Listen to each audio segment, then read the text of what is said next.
김정은이가 잠적을 했어요. 11월 30일 날 러시아 국방장관이 평양을 찾았는데 김정은이가 장관을 환대했어요. 그리고 11월 달 한 달만 봐도 김정은이 10차례 넘게 공개 활동을 했어요. 11월 30일 날 러시아 국방장관을 만난 이후 12월 17일까지 김정은이 아무런 공개 활동을 하지 않았어요. 계엄과 탄핵 가결 사태가 있는 동안에 김정은이 벙커에 들어가 있었거나, 그만큼 북한이 이번 사태에 대해서 이게 뭐지 하는 부분들. 네, 저는 이영종이라고 하고요. 30년 정도 북한 전문 기자로 일하다가 지금은 한국국가전략연구원의 북한연구센터장으로 근무를 하고 있습니다. 방송 출연 또 기고 등을 통해서 통일과 북한, 특히 북한의 깊숙한 내부 이야기들을 좀 전달해 드리려고 애쓰고 있습니다. 이번 비상계엄에 대한 북한의 반응은 어떤가요? 계엄 때하고 탄핵 가결 때하고 조금 반응 속도가 달랐던 것 같아요. 12월 3일 날 계엄 사태가 있었죠. 물론 금방 해제되기는 했지만 북한이 한 8일 정도 걸렸어요. 11일 날 반응을 보였거든요. 그러니까 일주일 넘게 이 계엄 상황에 대해서 어떻게 돌아가나 좀 지켜보다가 조심스럽게 반응을 낸 것 같고요. 탄핵 가결 같은 경우에는 14일 날 가결이 됐는데 16일 날 곧바로 보도가 나왔습니다. 뭐 이런 내용이에요. 괴뢰 한국의 파쇼 독재의 총칼을 국민들에게 서슴없이 들이댔다. 뭐 충격적인 사건이 일어나서 괴뢰 한국당이 아비규환이 됐다. 이렇게 선전선동을 한 거죠. 아무래도 북한 입장에서는 한국의 이 계엄 상황이라는 게 특히 김정은 체제 들어서는 이제 처음 맞닥뜨리다 보니까 자기네들이 어떻게 이거를 좀 알리고 다루고 반응해야 될지를 고민을 좀 많이 했던 것 같습니다. 박근혜 대통령이 탄핵 가결됐을 때는 사실 4시간 만에 반응을 보였었거든요. 지금은 이제 좀 속도가 많이 늦어진 거죠. 비상계엄에 대한 북한의 반응이 늦었던 이유가 무엇인가요?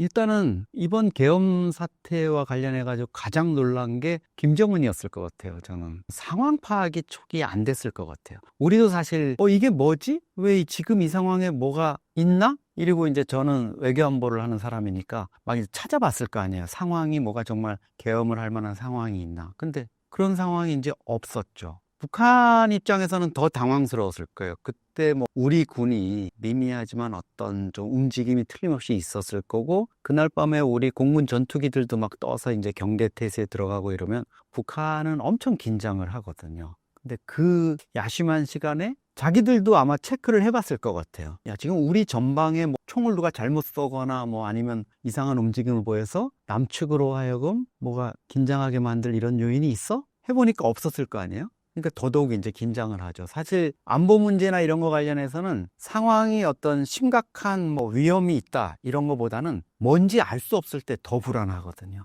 그런 경험이 북한이 있었을 거고, 또 하나는 이걸 도대체 북한의 엘리트들이나 주민들한테 어떻게 알리지? 이런 고민이 있었을 것 같아요. 계엄과 탄핵 가결 국면을 대통령도 탄핵되네? 이런 부분을 알려야 되는데, 남한 내에서 이런 혼란상이 있고 윤석열 정부, 자기네들이 싫어하던 그 정부가 막 탄핵당하고 막 이러는 국면에 또 한국민들이 막 반윤석열 시위를 하고 물러가라 뭐 이러는 장면을 보여주는 거는 좋을 수가 있어요. 북한 입장에서는 봐라, 남조선 봐라, 아까 뭐 얘기했 아비규환이다 이렇게 얘기하면 좋은데, 또 한 가지는 대통령도 몰아내고 이럴 수 있어? 그러면 우리 김정은 위원장, 김정은 총비서도 한국 같았으면 마음에 안 들면 바꿔칠 수 있구나. 다른 더 좋은 지도자를 하기 위해서 쫓아낼 수 있구나. 이렇게 되는 문제점들, 이런 것들을 되게 우려했을 거예요.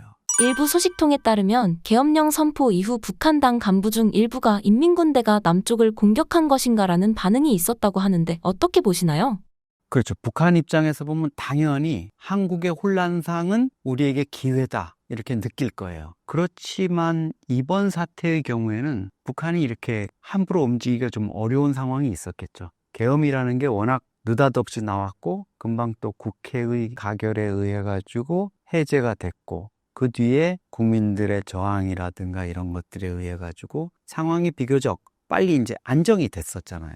그러니까 이 상황에서 북한이 뭐 다른 마음을 먹고 이러기는 어려웠을 거고, 오히려 북한 입장에서는 이 국면에서 혹시나 자기들이 어떤 내부적으로 문제가 생기지 않을까, 대응에 문제가 생기지 않을까, 또 남쪽에 대해서 북을 공격할 이런 빌미를 주면 안 되겠다, 이런 생각도 틀림없이 있었을 것 같아요. 되게 긴장하는 느낌이 있었거든요. 첫째는 김정은이가 잠적을 했어요. 11월 30일 날 러시아 국방장관이 평양을 찾았는데, 김정은이가 지금 뭐 러시아 파병 문제도 있고 그러니까 아주 그 장관을 환대했어요. 그리고 11월 달 한 달만 봐도 김정은이 10차례 넘게 공개 활동을 했어요. 그럼 사흘에 한 번 했다는 건데, 11월 30일 날 러시아 국방장관을 만난 이후 12월 17일까지 김정은이 아무런 공개 활동을 하지 않았어요. 그러니까 계엄과 이 탄핵 가결 사태가 있는 동안에 김정은이 아마 벙커에 들어가 있었거나 이랬겠죠. 그러니까 그만큼 북한이 이번 사태에 대해서 조금 이게 뭐지 하는 부분들,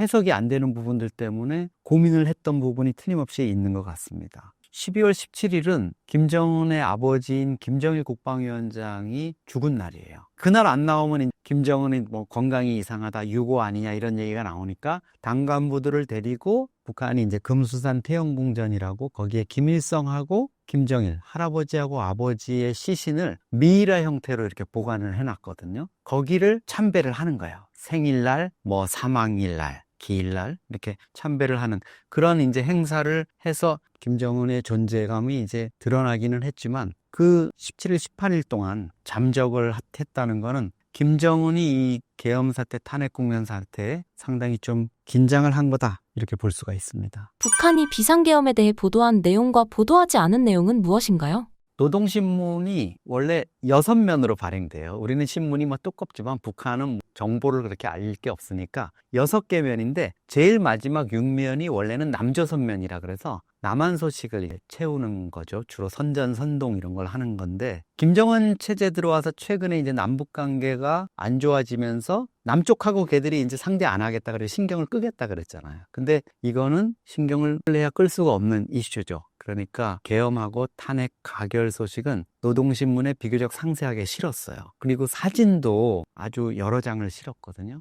근데 그 사진이 한결같이 앵글이 위에서 아래로 이렇게 찍는 앵글뿐이 없어요. 왜 그랬겠어요?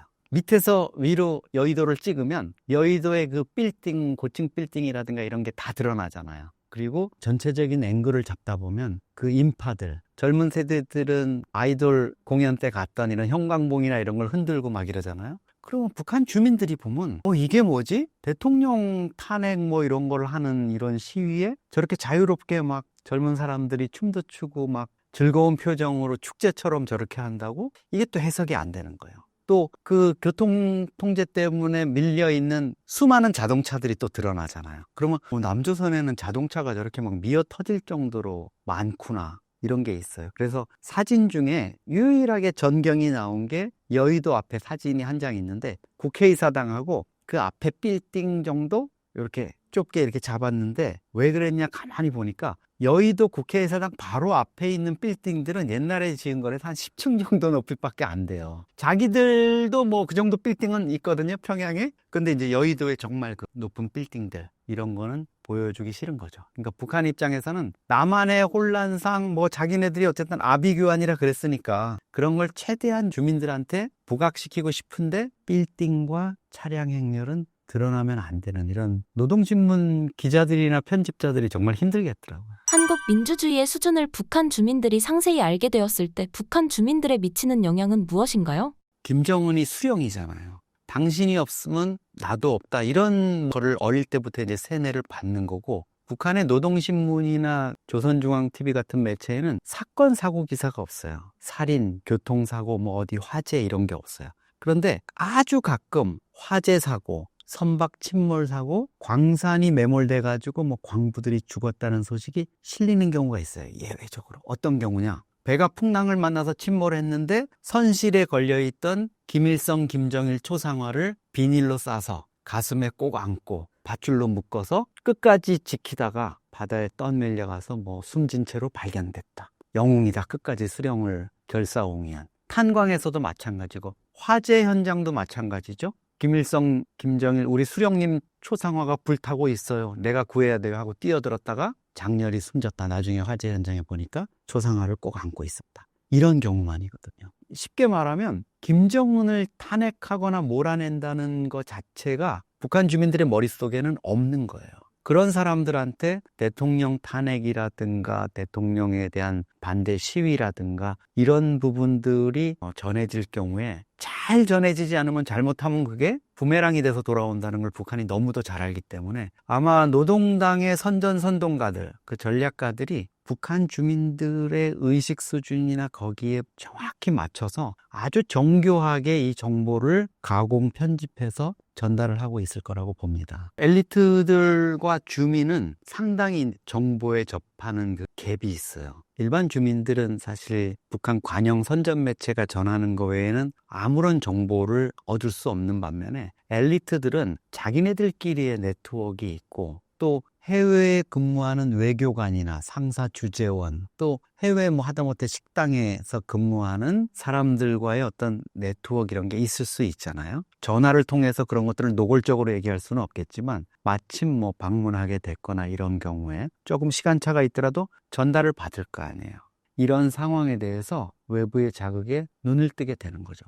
북한은 사실 24시간 365일이 계엄인 거나 마찬가지잖아요. 집회 결사의 자유가 없고 의회라는 게 100% 찬성 말고는 있을 수 없는 거고 투표나 이런 것들이 마찬가지고 지도자도 종신제잖아요. 김일성이 죽어서 끝났고 김정은도 결국은 지금 14년째 통치를 하고 있는 이런 시스템이기 때문에 엘리트들은 뭔가 느낄 수가 있죠. 특히 이제 체제에 대한 불만이라든가 이런 걸 갖고 있었다면 남조선은 봐봐 저렇게 지도자를 5년마다 교체하기로 돼 있는데 선거에 의해서 그것도 마음에 안 들면 도중 하차시킬 수도 있잖아. 우리는 뭐지 이게? 김정은이 과연 지금 북한 체제를 우리 체제를 잘 이끌고 있나? 더 나가서 세습이라는 게 뭐야? 이 대명천지에 아버지가 왕이었다고 아들이 왕이면 이게 왕조국까지 어떻게 민주주의 인민공화국이지? 이런 생각들을 할 수가 있단 말이에요. 그런 것들을 이제 북한이 제일 우려하겠죠. 일각에서는 북한이 비상계엄 사태를 노리고 공격할 가능성을 제기했는데 실제 가능한 시나리오인가요? 북한 김일성이 제일 후회한 게 우리가 4.19 혁명 때 남침을 하지 못한 거 이걸 후회한다 그랬잖아요. 그리고 여러 가지 남쪽에 이제 정변이 있을 때마다 어떤 정세를 보면서 자기네들이 노렸겠죠. 그렇지만 지금 북한이 현실적으로 이제 냉정하게 판단을 할 거예요. 탄핵 사태 정도 또 계엄 사태 정도를 맞아서 혼란이 있다 그래서 그게 곧 북한이 남침이 가능한 환경이 조성되고 이럴 여건이 아니라는 거는 알고 있을 것 같아요.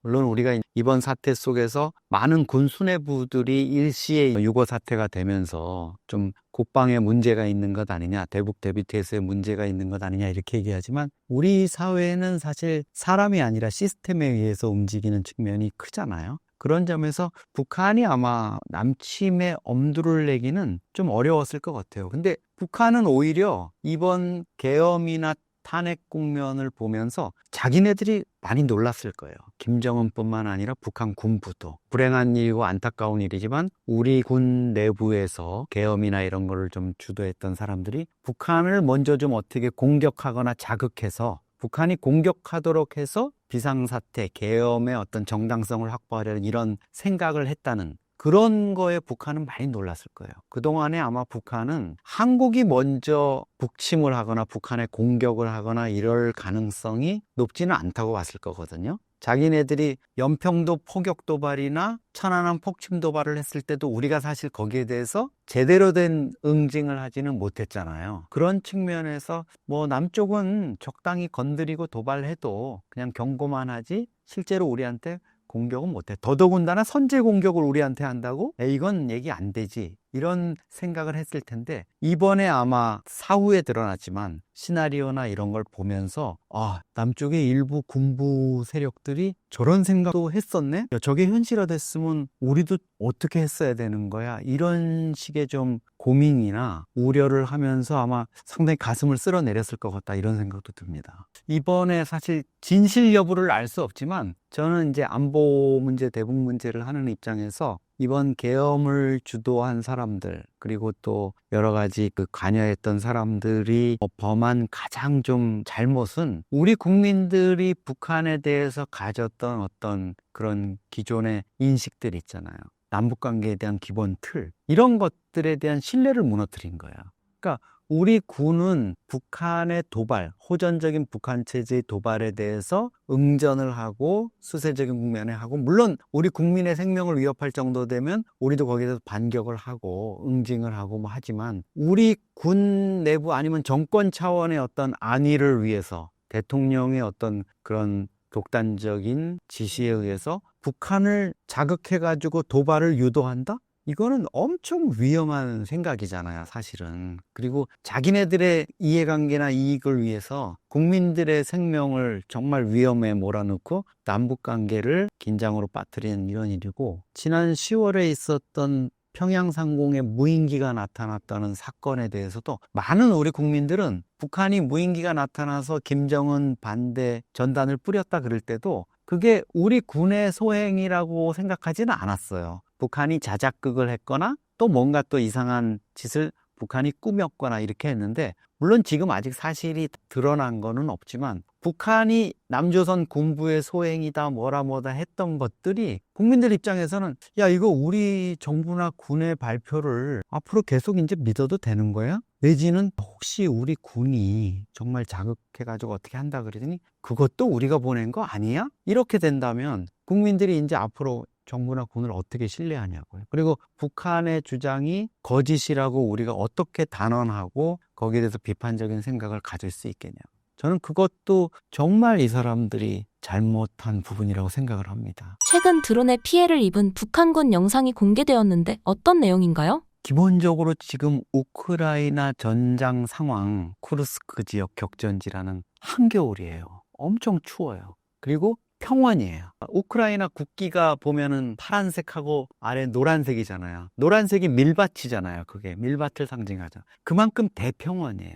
거기에 북한군이 지금 무모한 작전을 벌이고 있는 건데 그 영상이 이제 생생하게 찍힌 거죠. 사실은 기본적으로 그 평원에 일정한 거리를 두고 참호를 파가지고 그 속에 응거하면서 서로 포격전으로 지금 맞서고 있는 상황인데, 여기 쿠르스크에 투입된 북한군은 그 눈 쌓인 평원을 한 일개 분대? 한 10명, 20명씩 무조건 내달려요. 내달려서 우크라이나 군 쪽으로 진격을 하는 거예요. 물론 그게 산악지대나 뭐 이런 엄폐물이 있는 데면 가다가 숨고 이래서 전진을 할 수 있을 거고 이렇게 되는데, 대평원이잖아요.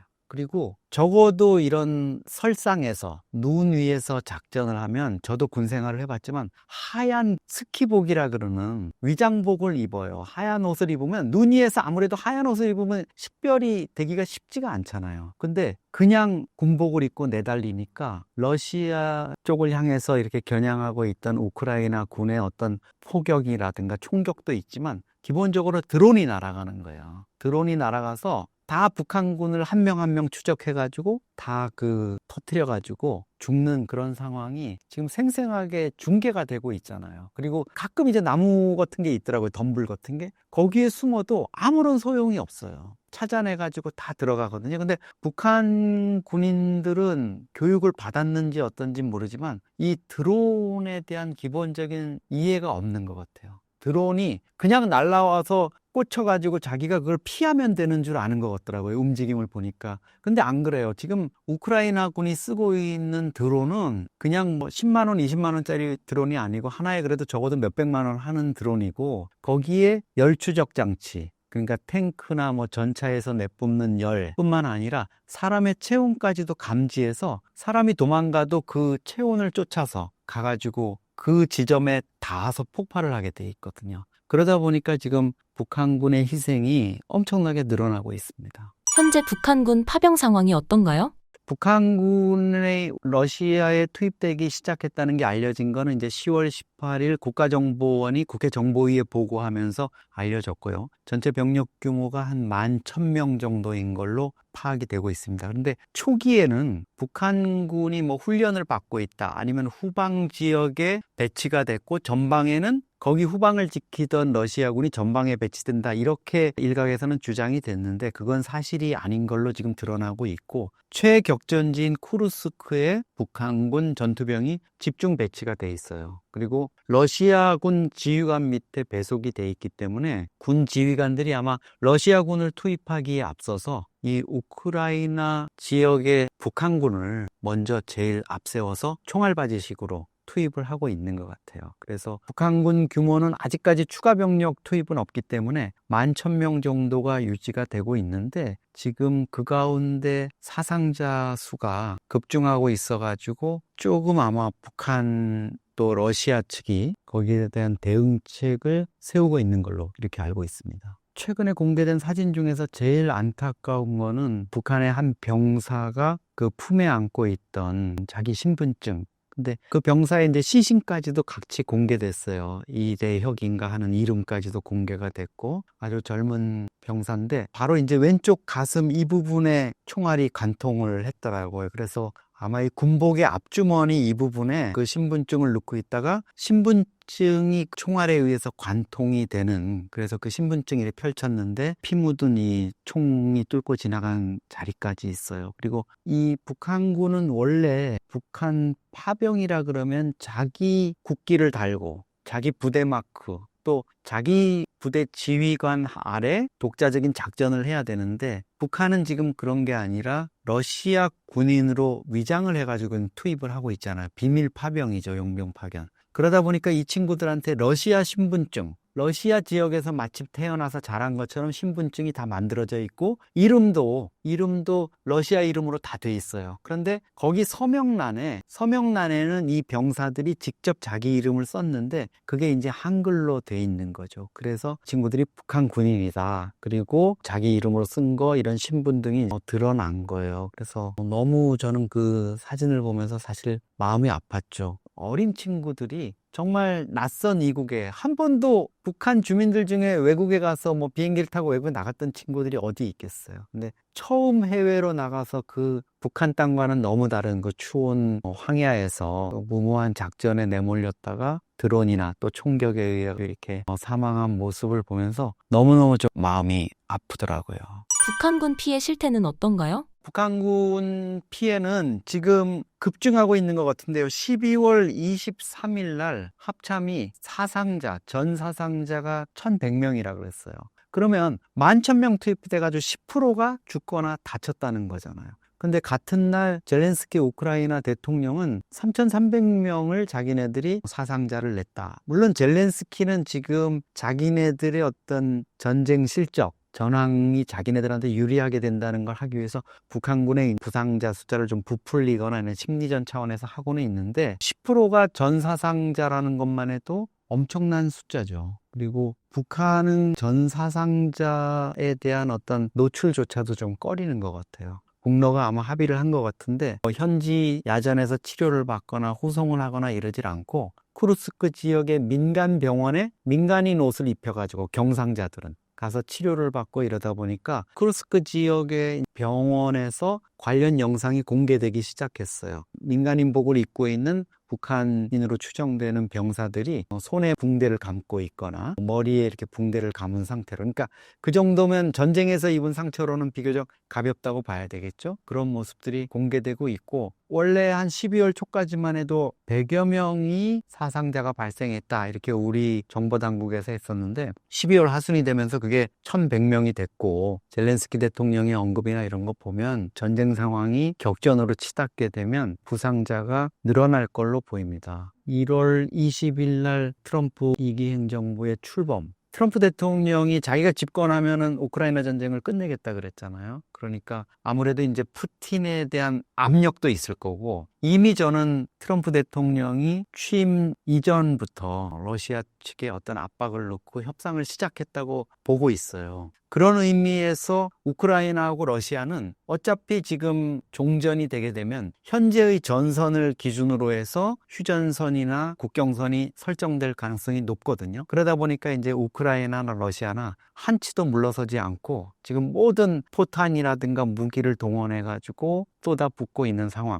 이 상황에서 지금 북한군이 전쟁 상황에 내몰리면서 사상자가 급증하고 있는 겁니다. 트럼프가 종전을 하겠다고 선언한 이후 푸틴은 어떤 상황인가요?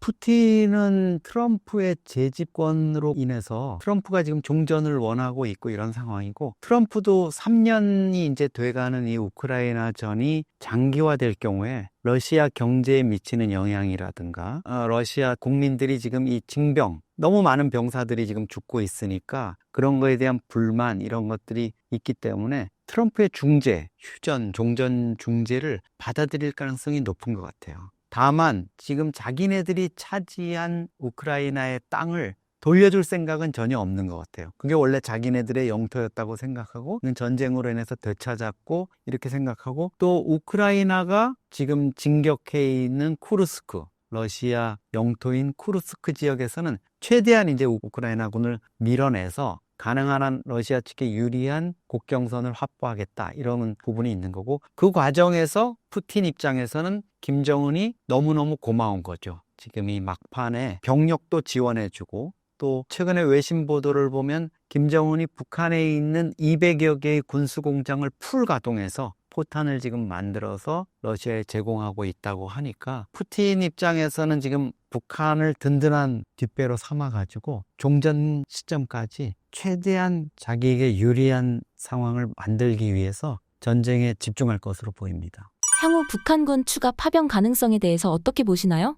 저는 높다고 봐요. 물론 종전 분위기가 다가오고 있으니까 이제 뭐 그러면 좀 슬슬 이제 빠지지 않을까, 이런 상황이지만, 러시아에 파병한 11,000명의 북한군이 너무 빨리 지금 이런 표현이 적절할지 모르지만 소모되고 있잖아요. 10% 20% 이제 이렇게 부상만 입어도 사실 전투 능력은 상실하는 거니까, 그렇다면 김정은 입장에서는 추가 파병을 위한 별다른 제약 요인이 없어요, 사실. 이게 민주사회나 민주국가 같으면 일단 국민 여론이 반대할 거 아니에요. 우리 병사들이 저렇게 죽는데 젊은이들이 왜 명분 없는 전쟁에 가서 죽어야 되나, 이런 반전 여론도 있을 텐데, 북한 주민들은 지금 파병 사실 자체를 모르니까 거기에 대해서 반대 여론이 있을 수가 없죠. 그리고 북한 군부에서 누가 김정은에 대해서 반대를 하겠어요. 그러니까 추가 파병을 위한 어떤 움직임, 이런 것들이 벌어지고 있다고 보고, 이미 북한 내부에서 북한군 추가 파병을 위한 어떤 모병 움직임, 또 특수부대, 전쟁 투입을 위한 준비, 이런 것들이 있다는 얘기가 들려오고 있습니다. 전투 경험 없는 북한군이 낯선 땅과 낯선 무기의 사상자 더 늘어날 것이란 전망에 대해 어떻게 생각하시나요? 북한군 병사들은 북한 지형에서의 어떤 전투, 이런 것들에만 지금 익숙해져 있어요. 그래서 우크라이나전에 지금 투입된 북한군이 일정 부분 성과를 거두는 부분이 있어요. 쿠르스크 지역이나 이런 지역에서 평야가 아니라 시가전, 도심지를 탈환하는 이런 데서는 외신 보도 보면 러시아 측에서 만족해하는 느낌이 있잖아요. 그들은 되게 용맹하고 시가전 이런 데서 잘 훈련이 돼 있어서 마을을 차지하거나 이런 거는 잘하는 거예요. 북한 군인들이 그런 점에서는 지금 좀 장점, 이런 부분을 나타내고 있는데, 대부분은 낯선 전투 경험, 또 낯선 환경에서 이렇게 있고, 특히나 러시아 지휘관 밑에 배속돼 있는 이 부분이 커뮤니케이션에 좀 어려움이 있잖아요. 긴박한 전투 상황에서는 서로 의사소통이 돼야 되잖아요. 야, 빨리 퇴각해라, 전진해라, 뭐 어떻게 해라, 이런 것들이 소통이 안 되기 때문에 많은 이제 희생이 따르는 부분, 이런 게 있어요. 북한군의 희생이 지금 많은 이유 중에 하나는, 보통 이런 평원에서 전투를 하면 러시아군이나 우크라이나군 다 마찬가지거든요. 장갑차나 전차나 관련된 어떤 차량들을 앞세워서 그 차량을 좀 방패막이 삼아서 뒤에 숨어서 이렇게 전진을 해야 되거든요. 일개 분대나 한 10명, 20명 소대 규모가. 근데 지금 북한군은 그냥 평원을 내달리다 보니까 엄청난 희생이 따르는 이런 문제가 생겨나죠. 그래서 사상자 숫자는 계속 지금 더 늘어날 수밖에 없는 국면일 것 같고, 뭐 북한 입장에서는 이러한 상황들이 좀 주민들한테 전해져 가지고 주민들 사이에서 좀 반발, 김정은의 파병 결정에 대한 어떤 반감, 이런 게 드러날까 봐 우려를 하겠지만, 전쟁 현장 상황에서는 그렇지 않을 거예요. 계속 북한 군인들이 앞장서 가지고 어떤 총알바지 역할을 할 수밖에 없는 이런 상황이 돼 있고, 또 하나는 북한군들 입장에서는 아마도 현지의 보급이 시원치 않을 거예요. 보급이 먹는 거라든가 여러 가지 이제 장비들, 이런 것들이 시원찮을 거고, 우크라이나하고 러시아 전쟁을 담은 그 유튜브 영상이나 이런 것들을 보면 되게 춥 춥고 질퍽거리고 그 습한 거기에 그냥 포탄이 떨어져서 죽을까봐 그 공포심 때문에 참호 속에 또 약간 이런 온신할 곳을 따로 자기가 파가지고 거기에 그냥 하염없이 이렇게 먹을 것도 공급 안 돼가지고 떨면서 이렇게 그냥 기다리고 있는 거잖아요. 적의 드론이 나타나면 이제 공포에 질려가지고 그냥 마지막 순간을 그냥 맞는 이런 상황? 그런 상황이 이어지고 있는데 북한 군인들은 아마 그 러시아나 우크라이나 군보다 더 큰 어떤 적응의 어려움, 또 낯선 환경에서의 어떤 공포, 이런 거, 고향에 대한 어떤 그리움, 이런 것 때문에 시달리고 있을 거라고 봐요. 우크라이나 측에서 전쟁 관련된 영상을 계속 공유하고 있는데요. 젤렌스키의 의도는 무엇인가요?